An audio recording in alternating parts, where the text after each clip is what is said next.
자바스크립트의 작지만 흥미로운 수수께끼입니다. 자바스크립트 원시값에는 널이 포함됩니다. 원시값은 객체가 아니며 메서드나 속성을 가지지 않는 데이터입니다. 총 7가지 원시값이 있습니다. 그래서 자바스크립트가 널의 타입을 당연히 널로 평가 예상할 수 있습니다. 하지만 자바스크립트는 널을 객체로 인식합니다. 이상합니다. 그리고 더욱 갸우뚱스러운 점은 이게 1995년부터 이어온 버그라는 사실입니다.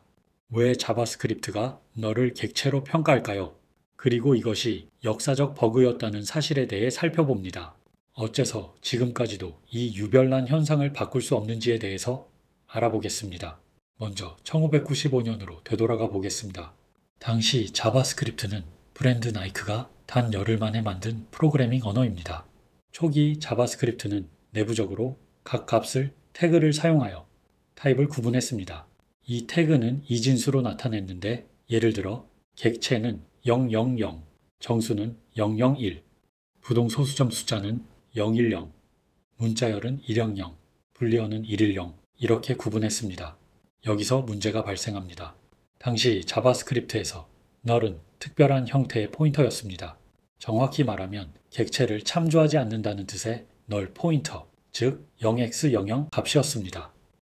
0x00 표현 방식은 C에서 나왔습니다.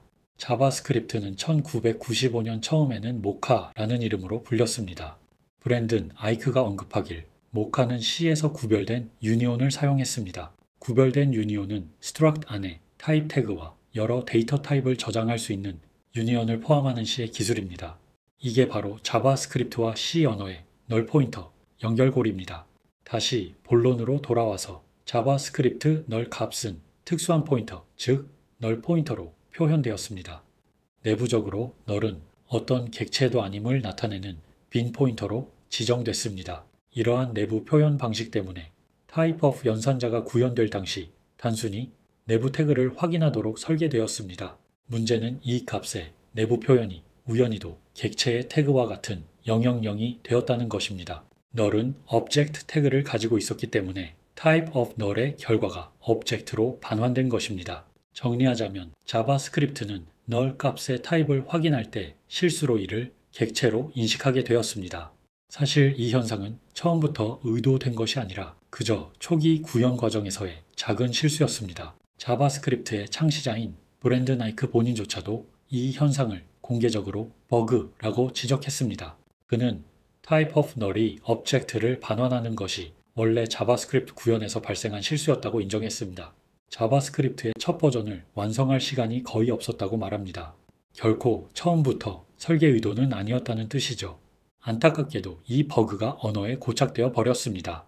실제로 자바스크립트 공식 표준에서도 null은 undefined, number, boolean, 스트링 등과 함께 명백하게 원시값으로 정의하고 있습니다. 그런데 내부 구현상의 실수로 인해 공식적으로는 원시값이지만 type of 연산자로 확인했을 때의 결과만 잘못 반환되는 불일치가 생기게 된 겁니다. 이쯤에서 이렇게 생각할 수 있습니다. 그렇다면 지금이라도 그냥 고쳐버리면 되지 않을까? 자바스크립트는 현재 전 세계 웹사이트의 거의 대부분에서 사용되는 굉장히 인기 있고 광범위하게 사용되는 프로그래밍 언어가 되었습니다.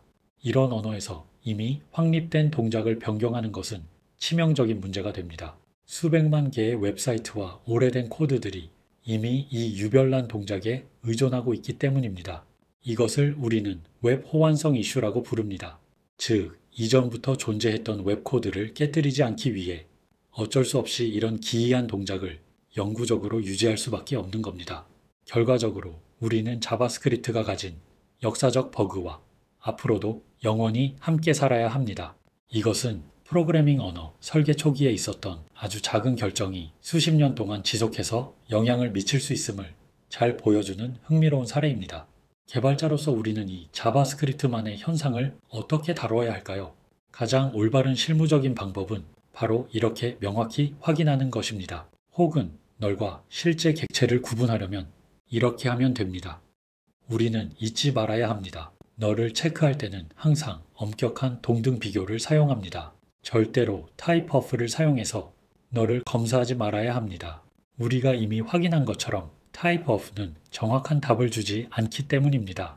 코드를 작성할 때 항상 명확하고 직접적으로 널 여부를 검사해서 불필요한 혼란을 방지합니다. 콘텐츠가 유익했다면 좋아요 누르기 요청드립니다. 업계 트렌드와 다른 관점으로 다시 찾아뵙겠습니다. 시청해주셔서 감사합니다.